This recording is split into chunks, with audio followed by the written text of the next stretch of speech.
Hey, today we're here with Jordan. He topped 13th place at regionals with his Voiceless Voice deck, and we're gonna go ahead and display that today.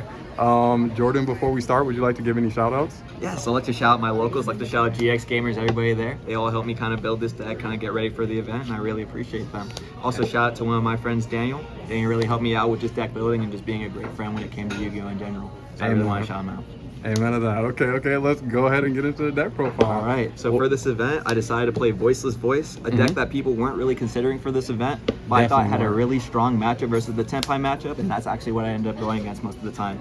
So I went X2 with this deck, got top 16, and I'll just go ahead and start the profile for you. Let's do it. So obviously, gonna start with the 3 best card in the deck, Low Voice, Prayers of the Voiceless Voice. Best card. Basically just do a 1-card combo, get you your barrier, Saphira, all of that. Not gonna spend so much time explaining what the cards do, more so just gonna go through the profile and explain kind of like the more spicier things I have in my list. Let's do it. So we also just have 3 Diviner with the 1 Trice, very easy combo to do, 1-card combo with the Trice, get you the low plus the Trice, go into a 1-card Chaos Angel. So many things that this line can do. How often did Diviner bait people? Like, how many times? Oh man, Diviner came up a lot. You'll have a lot of times where you'll open like a Diviner, but you'll open like low plus Saphira or something, so you'll already have Voices combo in hand. Yeah. So you'll just throw this out as a normal summon and see what they have. If they imperm this, you feel really good because that's 1 card already out their hand. Or if you already have like a Saravis in your hand, you normal this, they try to imperm you Saravis, and then you go for the rest of the Voiceless stuff, you just kind of win the game after that. It's crazy, man. This card's perfect for baiting stuff. It's also just a great 1-card combo. Exactly. Yes, sir. Continuing on, basic standard 3 Saphira, get you into your Skull Guardian, into all your other rituals. You need to run 3 of this. Yes, sir. Can't go less than this. Always run 3. And then we got 1 of right here. We got our 1 Bricks Old Man. I know people are considering cutting this card. I don't think you can cut this card. This card really helps you in your grind games, especially when you open bricks, like your Prayers, the Voiceless Voice. If you open Ritual Spell and you have no way of getting it out of your hand, this card's the way you're going to be getting it out of your hand. Also, if you have like one, for example, let's say like one of your Continuouses gets blown up, this is the only way you're going to be able to recycle it. I wouldn't cut this card regardless. You need to run this at 1. Got it. Awesome.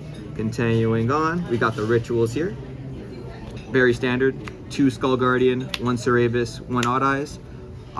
This is just the standard ritual lineup. You could run maybe 2 Saravis if you want, but I definitely like the 1 Odd Eye specifically for the Tenpai matchup. Negating a Sangan Kaiman just kind of wins you the game. You'll really only need 1 Saravis anyway if you're using your resources properly. I've never missed having the second one. The 1 will always just be enough for you.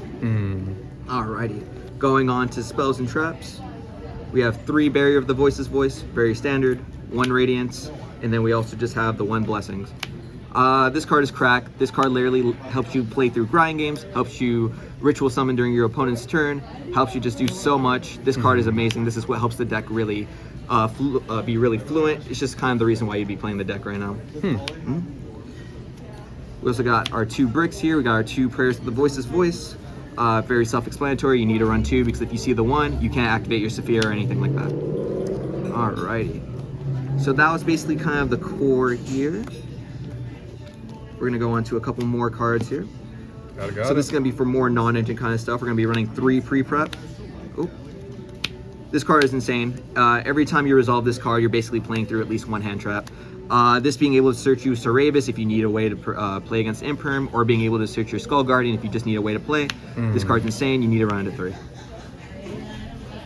Now here's a card. This is what differentiates my Voiceless Voice build between others. I run 3 Nadir Servant. This card, when it resolves, will win you games. This card is either an advantage engine, which gets you like a +3 in 1 turn, or it's a board breaker when you dump like 2 Elder Entity Nits and you get to pop 2 cards. This card is crazy. It helps you get into your engine. It helps you just break through boards. I definitely recommend playing this engine if you've tried Voices before and you can't find the right variant. This is the way I would go. And then with the Nadir, we also just have the 1 Maximus as well. Even drawing this card didn't even feel that bad because it is a light level 8, meaning that you can use it for ritual summoning, you can use it for the Skull Guardian, you can use it for like your Saravis, just anything really. This card doesn't feel bad to draw at all, and then when you eventually get an extra deck monster into your graveyard, this card just goes crazy. And then I'm also cheesing here, cheesing with Called By, but I also have another copy of Called By. It's gonna be called Instant Fusion. This card, yes sir, this card is crazy. So basically this lets you play through so many other hand traps simply because you can summon called by on a body. We're just going to take them out here. It's going to be Millenniumize Restrict. This is going to be basically the way that you're going to be playing through hand traps in this deck. This card basically says you can target a card in any player's graveyard, equip it to this card, and then any effect that is activated with that card's name is negated. So basically, you would just start off with Instant Fusion, summon this guy, and then like let's say you use Saphira. If they decide to Ash, you simply just chain, target Ash, negate the Ash. So it's basically just another called by in my deck. I love this tech, came up a lot.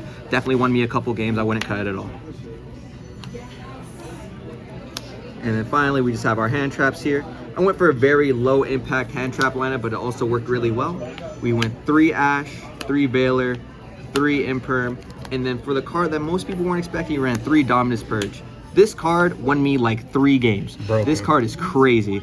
This being able just to stop any ad in the game, basically having 6 Ashes in your deck makes this deck insanely good. Especially when you open up a combination of like Ash Dominus. Any Tenpai player you're going against cannot play the game. You either Ash them on your Kaiman or you either Ash them on the field spell. You just kind of win the game after that.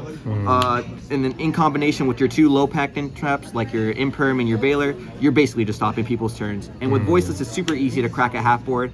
And I really think it's super hard to play against a full board with Voiceless, even with your like board breakers like Dark Wheel or Evenly. So I decided just to go full hand traps here. And then we also, just to end off the profile, 1 Bistio Magnamut. This is just a nice little Bistio card. I was thinking about running Bistios for the event, but I opted to run Veilers instead. And this, I think, honestly, was the better approach. This being able just to be an inherent Bistio, banish a light or dark from your opponent's graveyard is nice. But this also being able to search a dragon, being able to search, like, for example, your Saphira, get you into Engine, also very nice as well. So and that's people do forget she's a dragon. Yeah, exactly, dude. Get you right into your Engine and lets you play. So that's why I ran at the 1. It would come out in siding occasionally, but I'd keep it in the main as a 1-up since it can just get you back into your Engine. Got it. Alrighty. Let's go ahead and get into that extra deck. Of course. Extra deck, a little bit non-standard.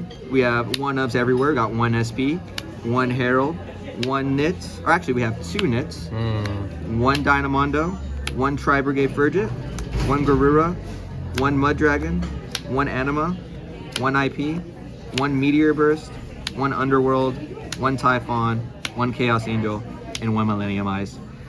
So these 2 cards are your instant fusion targets. If you have a way to play through Ash, for example, like let's say you do Call by plus instant fusion, this is another target that I like going into instant fusion with because you can simply call light and then your opponent simply cannot target any of your monsters because your whole deck is light. But if you obviously don't open a called by, then this is just another called by. Chaos Angel, self-explanatory. Typhon lets you play through boards when you get interrupted. Underworld Gods to out anything that's super annoying. Odd Eyes Meteor Burst, this is something we play because we played the Pendulum Graph Dragon. When you activate his effect, you can summon out any Odd Eyes Pendulum card from your extra deck. This is my choice of Odd Eyes simply because it stops Tenpai because they can't activate anything during the battle phase. We run 2 Nists to play off our Nadir's package because if you dump 2 of these, you can actually activate both of them in the same turn. This isn't a hard once per turn. That's amazing. I did not know that. Yes, sir. IP basically just going into SP shenanigans. Herald to dump off your Maximus just so you can search a ritual monster or your ritual spell, whatever you need. Anima just because you run level 1s and people play into it. Garua because you're going to draw a card off Nadir when you dump it. Verget to draw an extra card when you need an extra card. For example, let's say you Nadir with no engine. I like dumping this card as just to kind of like, let me see if I can draw into something good. And sometimes it happens and you're able to play after that. So I think this card does deserve the extra deck slot. And then finally, just the 1 Dynamondo.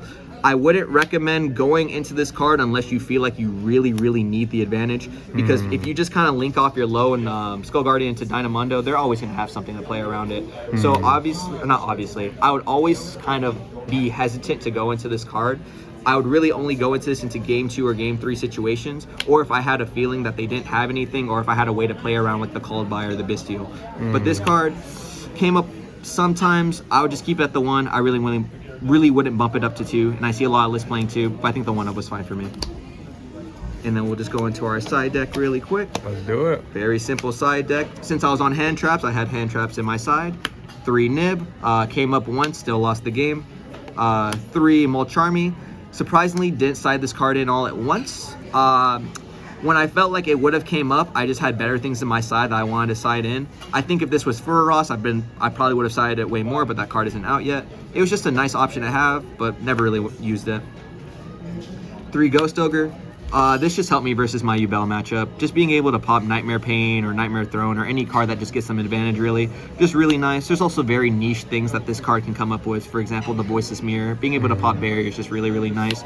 Just wins you games sometimes, so just thought I had a slaw on the side there. Okay, pretty good. And then we also have a couple going first options. We run 3 Solemn Judgment in different rarities because I couldn't find 2 more secrets. This card, when I saw it, wins games. Being able just to say no to anything and they can't respond to it is just really good. Being able to end the chain link whenever you want is really good. Card's just really, really nice going first. And then we also have some FTK traps. One, there can only be one goes in, 1 anti-spell. This card won me my Yubel matchup because when they go into Fiendsmith stuff and you flip this, they can't go into their Yubel engine. This won me the matchup versus Tempai because they can't have more than 1 dragon. And then this wins you basically any general matchup where they have to play a spell. These 3 cards I wouldn't side out for anything, or I wouldn't take out for anything. These cards win you games. And yeah, that's just gonna be my profile for my regional top. Okay, pretty solid side deck choices. What would you say was your hardest matchup? I think my hardest matchup was actually the Snake Guy Fiendsmith matchup. Okay. That was like the one kind of matchup where I felt like I simply just did not have enough gas to be able to play what they were making, especially since they were able to play through so much, just being able to make a Moon God or whatever, even if I opened 2 non-engine. That was one of my only losses throughout the entire event. My only other loss being Tempai when they opened 2 Shifter. Okay. And if you had to change anything about the deck, what would you have changed? I think the only thing I probably would have changed was maybe the hand trap lineup. You can honestly, if you really want to experiment with these 3 slots, you can maybe make these Veilers into like a main deck Bestial, or you can main deck like, for example, Ghost Mourner or something if you feel like you need more targeted negation. This was like the only thing I was kind of unsure of throughout the entire profile. The Veiler does come up, but I think there may be other options that you can use here instead. And are you just saying that just because, you know, of Shifter, or what? It's just because like Shifter obviously doesn't make this card feel any better, Yeah. but it's also just super low impact as well. Like if you only open Veiler and nothing else, you know you're just gonna get comboed on anyway. And just seeing this alone just really doesn't feel that good in comparison to seeing like a Bestial. At least that gets you a body when you have it alone. Exactly. So that's the only reason why I'd probably cut this over something else. Okay, well, you know, if anything, thank you for the deck profile, Jordan, and congrats on your top again. Thank you so much. I appreciate it.